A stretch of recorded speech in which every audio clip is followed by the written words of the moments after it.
नमस्कार। आज के इस खास विश्लेषण में हम एक ऐसे टॉपिक पर बात करने वाले हैं जिसने हर तरफ धूम मचा रखी है। Crypto currency. एक तरफ रातों रात अमीर बनने के सपने हैं जिन्हें कोल्ड नियॉन लाइट्स में चमकते हुए डिजिटल चार्ट्स में देखा जा सकता है, और दूसरी तरफ है मिट्टी से जुड़ी असली दौलत, जैसे किसी महोगनी पेड़ का मजबूत खुरदरा तना जिस पर सुबह की ओस पड़ी हो। तो इस चर्चा में हम एक फाइनेंशियल कोच की तरह बिना किसी शोर शराबे या हाइप के इन दोनों के बीच का फर्क समझेंगे। चलिए सीधे शुरू करते हैं। इस पूरे विश्लेषण को हमने बहुत ही सिंपल रखा है। पहले हम क्रिप्टो की असलियत समझेंगे, उसके बाद इसमें कमाई कैसे होती है, इसके 3 सबसे बड़े खतरे क्या हैं, और आखिर में सेफ ऑप्शंस जैसे इंडेक्स फंड्स और एग्रीकल्चर पर बात करेंगे। तो सबसे पहले आते हैं सेक्शन 1 पर, क्रिप्टो की बुनियादी सच्चाई। आखिर ये डिजिटल हाइप है क्या? देखिए, डिजिटल करेंसी का कॉन्सेप्ट बड़ा सीधा सा है। हम जो रुपए या डॉलर रोजमर्रा की जिंदगी में इस्तेमाल करते हैं ना, उन्हें हम हाथ में पकड़ सकते हैं। लेकिन डिजिटल करेंसी बिल्कुल अलग है। ये सिर्फ और सिर्फ कंप्यूटर और इंटरनेट पर कोड्स के रूप में मौजूद होती है। इसका कोई फिजिकल वजूद नहीं है, और इसका जन्म 2008 के फाइनेंशियल क्रैश के बाद इसलिए हुआ था ताकि एक ऐसा सिस्टम बन सके जिस पर किसी भी सेंट्रल बैंक या सरकार का कोई कंट्रोल ना हो। अब सवाल ये है कि बिना किसी बैंक के ये सिस्टम चलता कैसे है? यहीं आती है ब्लॉकचेन टेक्नोलॉजी। इसे ना एक मोहल्ले की डायरी की तरह समझिए। मान लीजिए मोहल्ले के हर इंसान के पास हिसाब किताब की एक डायरी है। अगर कोई एक इंसान चोरी छुपे अपनी डायरी में कुछ हेरफेर करना चाहे, तो बाकी सब अपनी अपनी डायरी चेक करके उस फ्रॉड को तुरंत पकड़ लेंगे। हर कोई एक दूसरे के ट्रांजैक्शन को वेरीफाई करता है, और बस इसी वजह से इस डिजिटल बही खाते को हैक करना लगभग नामुमकिन हो जाता है। चलिए आगे बढ़ते हैं सेक्शन 2 पर।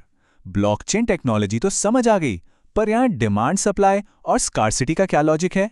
आखिर इसमें कमाई होती कैसे है? इसमें प्रॉफिट कमाने का जो लॉजिक है ना, वो बिल्कुल रियल एस्टेट जैसा ही है। एक छोटा सा एग्जांपल लेते हैं। मान लीजिए किसी इलाके में सिर्फ 100 प्लॉट हैं और अचानक वहां एक बड़ा हाईवे बनने की न्यूज़ आ जाए, तो क्या होगा? प्लॉट्स तो 100 ही हैं, लेकिन खरीदार हजारों आ जाएंगे। जब सप्लाई फिक्स होती है और डिमांड अचानक बहुत बढ़ जाती है, तो कीमतें आसमान छूने लगती हैं। बस यही सेम लॉजिक डिजिटल एसेट्स में भी लगता है। शुरू में जिन लोगों ने खरीद लिया, वो इस भयंकर पब्लिक डिमांड का फायदा उठाकर अपना प्रॉफिट बना लेते हैं। और पता है सबसे हैरान करने वाली बात क्या है? 2.1 करोड़। दुनिया में मैक्सिमम सिर्फ और सिर्फ 2.1 करोड़ बिटकॉइन ही बन सकते हैं। इसके आगे एक भी नहीं। ये जो एक हार्ड लिमिट लगा दी गई है ना, ये मार्केट में एक आर्टिफिशियल स्कार्सिटी यानी एक ऐसी कृत्रिम कमी पैदा करती है जिसकी वजह से लोग इसे पाने के लिए पागल रहते हैं। और यही चीज डिजिटल ट्रेडिंग मार्केट्स में इतनी ज्यादा सट्टेबाजी और भयंकर डिमांड को जन्म देती है। लेकिन रुकिए, प्रॉफिट की इस चमक के पीछे कुछ बहुत बड़े खतरे भी छुपे हैं। तो आते हैं सेक्शन 3 पर, 3 बड़े खतरे। मुनाफा कमाने से पहले इन ढांचागत खतरों को बिल्कुल निष्पक्ष होकर समझना बहुत जरूरी है। एक बार 2 बिल्कुल अलग फाइनेंशियल सिचुएशंस को कंपेयर करके देखते हैं। एक तरफ है एक ऐसा एसेट जिसका ग्राफ अचानक से धड़ाम से नीचे गिरता है। सोचिए 2 महीने में 50 लाख की वैल्यू गिरकर सीधे 20 लाख रह जाए।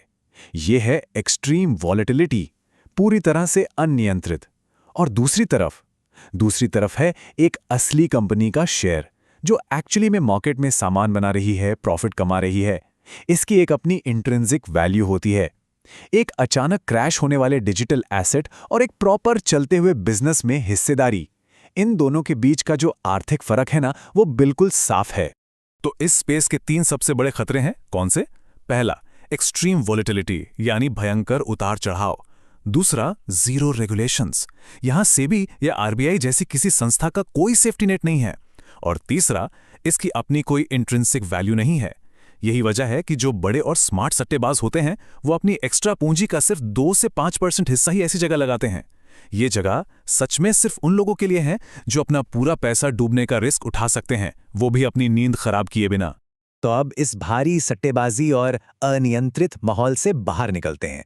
सेक्शन 4 में हम बात करेंगे सुरक्षित विकल्पों की, जैसे इंडेक्स फंड्स, जो खासतौर पर मिडिल क्लास परिवारों की वेल्थ को स्टेबल तरीके से ग्रो करने के लिए डिजाइन किए गए हैं। अगर हम क्रिप्टोकरेंसी, इंडेक्स फंड्स और हाई वैल्यू एग्रीकल्चर इन तीनों का एक सीधा कंपैरिजन करें तो पिक्चर बिल्कुल क्लियर हो जाती है। क्रिप्टो में कोई रेगुलेशन नहीं है, डिजिटल वाइल्ड वेस्ट जैसा माहौल है और रिस्क बहुत हाई है। वहीं दूसरी तरफ ट्रेडिशनल ऑप्शंस में सेबी जैसी संस्थाओं की सख्त निगरानी होती है, एसेट्स रियल होते हैं और सबसे बड़ी बात, रिस्क बहुत लो होता है। अब हर किसी के पास तो इतना वक्त होता नहीं है कि वो डायरेक्ट स्टॉक्स में इन्वेस्ट करने के लिए कंपनीज के पी रेशियो, पीबी रेशियो या रिटर्न ऑन इक्विटी जैसी फंडामेंटल चीज़ों को एनालाइज करें। तो इसका सोल्यूशन क्या है? इंडेक्स फंड्स जैसे निफ्टी 50, ये फंड्स देश की टॉप 50 तेजी से आगे बढ़ती हुई कंपनीज में ऑटोमेटिक तरीके से आपका पैसा लगा देते हैं। यहाँ पैसा सीधे देश की इकोनॉमी और असली बिजनेस की तरक्की के साथ जुड़कर सेफली बढ़ता है। और अब आते हैं हमारे आखिरी और सबसे दमदार हिस्से पर, सेक्शन 5, टैंजिबल एसेट्स यानी कृषि, वो दौलत जिसे आप सच में छू सकते हैं। जरा उन हाइपर रियलिस्टिक नज़ारों को इमेजिन कीजिए। महोगनी के पेड़ का वो मजबूत खुरदरा तना और सुबह की ओस से भीगे हुए केले के हरे भरे पत्ते। ये कोई कंप्यूटर पर बना हुआ इल्यूजन नहीं है। हाई वैल्यू खेती के 3 बेहतरीन तरीके आज कमाल कर रहे हैं। पहला, कीमती महोगनी की लकड़ी की खेती। दूसरा, बीमारियों से बचने वाला और शानदार पैदावार देने वाला G9 टिश्यू कल्चर केला। और तीसरा, पॉली हाउस फार्मिंग, जिसमें बिना मौसम के भी प्रीमियम फसलें उगाई जाती हैं। ये ऐसे असली एसेट्स हैं जो वक्त के साथ लगातार मल्टीप्लाई होते रहते हैं। यहाँ एक बहुत ही गहरी बात समझने वाली है, और वो ये है कि ये एसेट्स 100% रियल हैं। फसल सच में आंखों के सामने मौजूद है। सोचिए, कल को अगर दुनिया भर में इंटरनेट शटडाउन हो जाए या किसी देश का टेक्निकल बैन लग जाए, तब भी क्या कोई किसी की जमीन या पेड़ों को गायब कर सकता है? बिल्कुल नहीं। यही वो असली मानसिक शांति है जो डिजिटल नेटवर्क फेल होने पर भी अपनी जगह पूरी मजबूती से खड़ी रहती है। तो इस विश्लेषण के बिल्कुल अंत में एक बहुत ही गहरी सोच में डालने वाला सवाल उठता है। क्या हम डिजिटल वेल्थ के उन अनियंत्रित चमकते हुए नियॉन इल्यूजन के पीछे भागना चाहते हैं, या फिर आज ही एक सच्ची, ठोस और पीढ़ियों तक चलने वाली समृद्धि के बीज बोना ज्यादा समझदारी है? ये विश्लेषण इस बात को बिल्कुल साफ कर देता है कि लंबे समय तक टिकने वाली संपत्ति असल में क्या होती है। चुनाव और समझ दोनों ही अब पूरी तरह से हमारे हाथों में है।